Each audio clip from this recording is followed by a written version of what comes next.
आदाब, नमस्कार। The red mic में आपका स्वागत है। मैं हूं सौरभ शुक्ला। आम लोगों की धमाकों में मौत होती है। मालेगांव में 29 सितंबर 2008 को धमाका हुआ।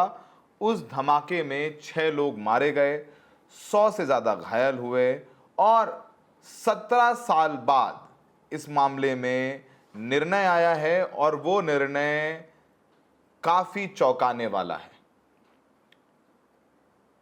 इस केस में सभी मुख्य आरोपी, जिसमें पूर्व सांसद प्रज्ञा ठाकुर का नाम है, कर्नल प्रसाद पुरोहित, रमेश उपाध्याय, अजय राहेकर, सुधाकर चतुर्वेदी, समीर कुलकर्णी और सुधाकर धर द्विवेदी शामिल थे।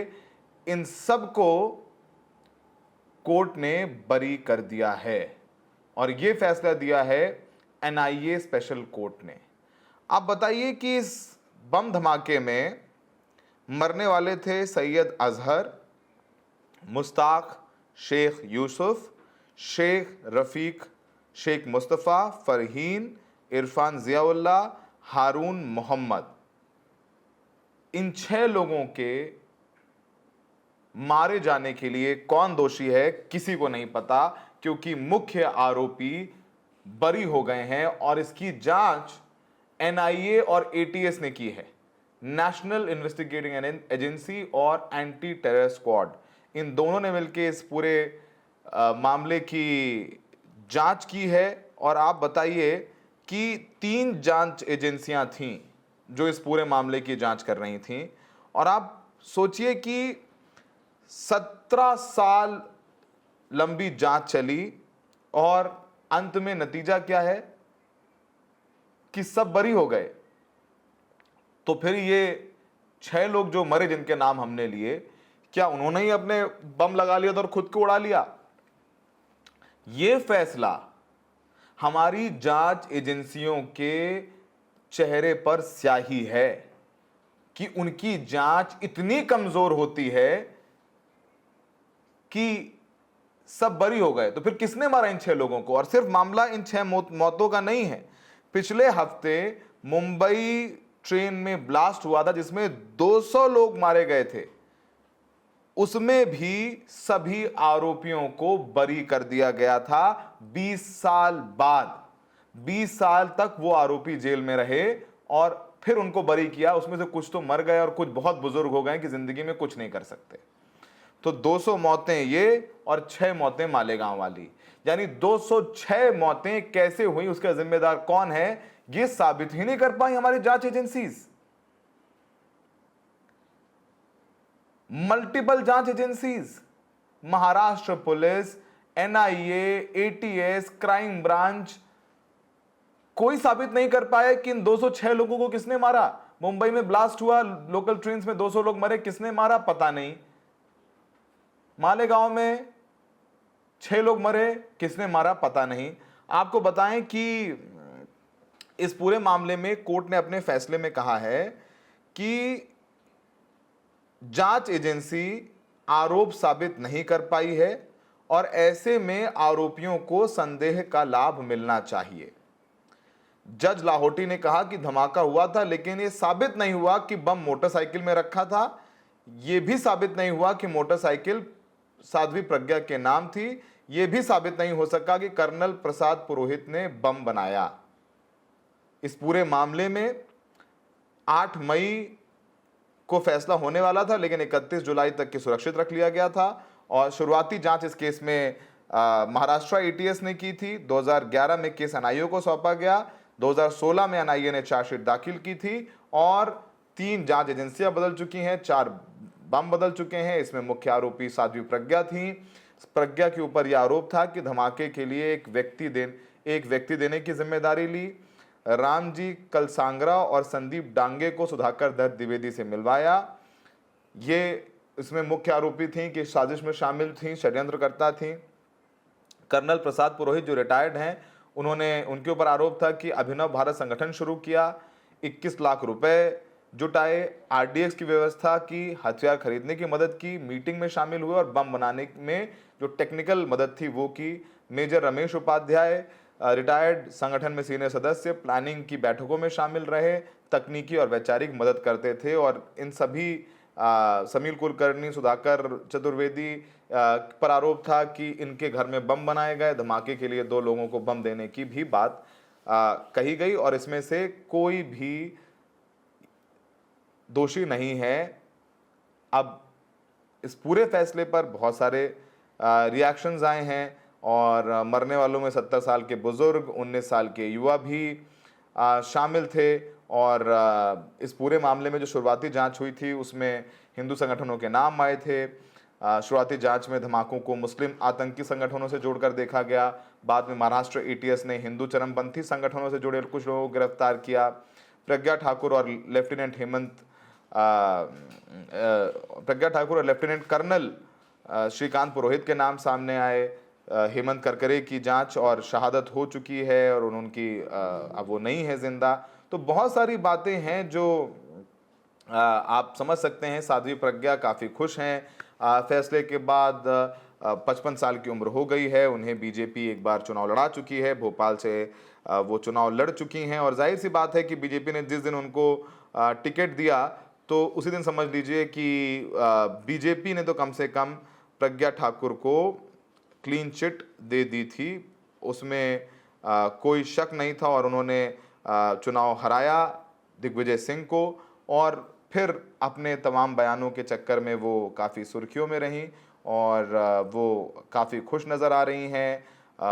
उनका बयान आया है कि वो फैसले से खुश हैं, ये भगवा की जीत है, ये उनका बयान आया है। काफ़ी रिएक्शंस इस पूरे मामले में आ रहे हैं। इस पूरे मामले में एनआईए की जांच को लेकर के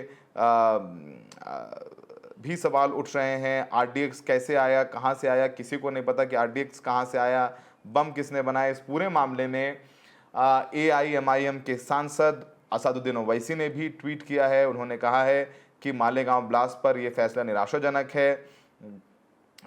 इसमें 6 मुस्लिम नमाजियों की मौत हुई थी, 100 घायल हुए थे। 17 साल बाद सबूतों की कमी के चलते सभी आरोपी बरी हो गए। ये नतीजा जानबूझकर कमज़ोर जांच और अभियोजन का परिणाम लगता है। मोदी और फडणवीस सरकार ने मुंबई लोकल बम धमाकों के आरोपियों की बरी होने पर तेजी से स्टे की मांग की थी। क्या वो इस फैसले पर भी अपील करेंगे? क्या महाराष्ट्र की तथाकथित धर्मनिरपेक्ष पार्टियां जवाबदेही मांगेंगी? आपको बता दें कि जो 200 लोग मुंबई ब्लास्ट में मरे थे उसमें जो आरोपी बरी हुए थे उस फैसले के खिलाफ, क्योंकि हाईकोर्ट, मुंबई हाईकोर्ट का फैसला था, उन जो लोग बरी हुए थे वो अल्पसंख्यक समुदाय के थे और उनके जो बरी हुए थे उसके खिलाफ महाराष्ट्र सरकार तुरंत सुप्रीम कोर्ट गई थी। तो ओवैसी पूछ रहे हैं कि इसमें अब प्रज्ञा ठाकुर और ये कर्नल पुरोहित बरी हुए हैं, तो क्या इस फैसले के खिलाफ भी महाराष्ट्र सरकार सुप्रीम कोर्ट जाएगी कि इस फैसले पर रोक लगाई जाए? 2016 में विशेष लोक अभियोजक रोहिणी सलियान ने खुलासा किया था कि एनआईए ने उन्हें आरोपियों के प्रति नरम रुख अपनाने को कहा। 2017 में एनआईए ने साध्वी प्रज्ञा को बरी करने की कोशिश की थी, जो बाद में 2019 में बीजेपी सांसद बनी। हेमंत करकरे, जिन्होंने मालेगांव साजिश का पर्दाफाश किया था, 26/11 हमलों में शहीद हो गए। वहीं बीजेपी सांसद पूर्व सद्या साध्वी प्रज्ञा बाद में ये कहती पाई गई कि उन्होंने करकरे को श्राप दिया था और उनकी मौत उसी का परिणाम है। एनआईए और एटीएस जिम्मेदार होंगे? क्या दोषपूर्ण जांच के लिए एनआईए और एटीएस के अफसरों को कभी जवाबदेह ठहराया जाएगा? शायद नहीं। यही है आतंक पर सख्त मोदी सरकार, वही सरकार जिसने एक आतंकी आरोपी को संसद तक पहुंचाया और दुनिया ये कभी नहीं भूलेगी। ये बात असदुद्दीन ओवैसी ने अपने ट्वीट में कही है। इस पूरे मामले में काफ़ी रिएक्शंस आ रहे हैं। मालेगांव ब्लास्ट को लेकर के असदुद्दीन ओवैसी ने क्या कहा वो हमने आपको बताया। इस पूरे मामले में योगी आदित्यनाथ का ही बयान आया है, उन्होंने सत्यमेव जयते कहा है। तमाम बीजेपी के नेता रिएक्शंस दे रहे हैं, वो कह रहे हैं कि हिंदू आतंकी हो ही नहीं सकते। इस तरीके की बातें भी सामने आ रही हैं और 17 साल बाद बरी होने के बाद जाहिर सी बात है काफ़ी खुश नज़र आ रहे हैं। विश्व हिंदू परिषद का भी बयान आया है। विश्व हिंदू परिषद ने कहा है कि जिहादी आतंकियों को बचाने के लिए कांग्रेस ने भगवा आतंकवाद की जो झूठी कहानी रची थी उसका षड्यंत्र आज तार तार हो गया। राहुल गांधी समेत सभी कांग्रेसी नेताओं को केवल हिंदू समाज से ही नहीं अपितु संपूर्ण देश से माफ़ी मांगनी चाहिए।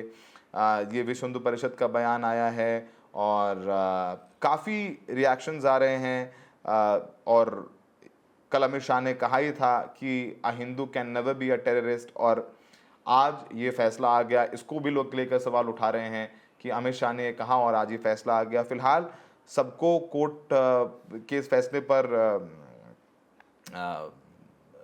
एतबार रखना पड़ेगा, सम्मान करना पड़ेगा। जो इस केस में पीड़ित हैं वो कह रहे हैं कि इस मामले में वो चुनौती देंगे। इसमें अहमद अंसारी हैं, वो कह रहे हैं कि फैसला सुनकर उनकी तबीयत दुखी है क्योंकि मालेगांव में ब्लास्ट हुआ था, लोग जख्मी हुए और हम अपने वकील शाहिद नवीन अंसारी के कहे अनुसार एनआईए कोर्ट के फैसले के खिलाफ आगे चैलेंज करेंगे। एनआईए कोर्ट ने हमारे ईमानदार अफसर हेमंत करकरे साहब ने सबूतों को उजागर किया था।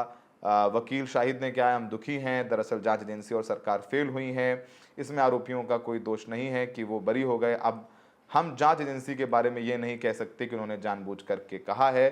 तो फिलहाल अब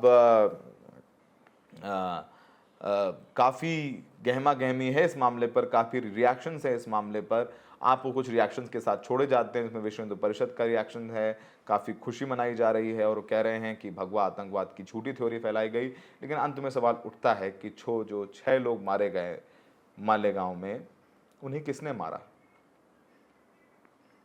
क्या जिन अफसरों ने जांच की, जिन एजेंसियों ने जांच की, उनकी जवाबदेही तय की जाएगी?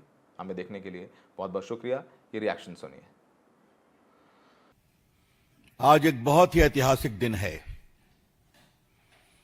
हिंदू आतंकवाद को देश के ऊपर जबरन थोपने का जो कांग्रेस पार्टी का षड्यंत्र था वो आज धराशायी हो गया। और ये बात हम बहुत जिम्मेवारी के साथ कहना चाहते हैं। मालेगांव ब्लास्ट मामले में जो कोर्ट का फैसला आया है उस पूरे में स्पष्ट रूप से कहा गया है, जो बातें अभी तक आई हैं, कि किसी भी एक्यूज के खिलाफ कोई पर्याप्त सबूत नहीं है और प्रोसिक्यूशन अपना केस प्रूव नहीं कर सकी। आपके रिकॉल के लिए हम बताना चाहते हैं कि उसमें कर्नल पुरोहित एक बहुत ही डेकोरेटेड आर्मी ऑफिसर था जिसने कश्मीर में आतंकवाद के खिलाफ बड़ी लड़ाई लड़ी। उसको फंसाया गया, उसके घर से आरडीएक्स निकला था। आपको मालूम है कि प्रज्ञा ठाकुर एक बहुत अच्छी साध्वी, नेत्री, एमपी, उनको कहा गया था उनकी मोटरसाइकिल से बम लाया गया था और 10-12 दिन तक उनको इतना टॉर्चर किया गया कि उनका बाद में चलना भी मुश्किल होता था। आपने सब उनको देखा है। और बाकी कई सेना के पदाधिकारी, बाकी लोगों को फंसाया गया। ये कांग्रेस पार्टी की एक सोची हुई रणनीति थी। मैं आपसे कहना चाहता हूं, शुद्ध वोट बैंक पॉलिटिक्स के लिए it was a well calculated conspiracy of the Congress party for sheer vote bank politics। क्या ध्यान रखिए, और मैं भी उसको थोड़ा रखूंगा आपके सामने में।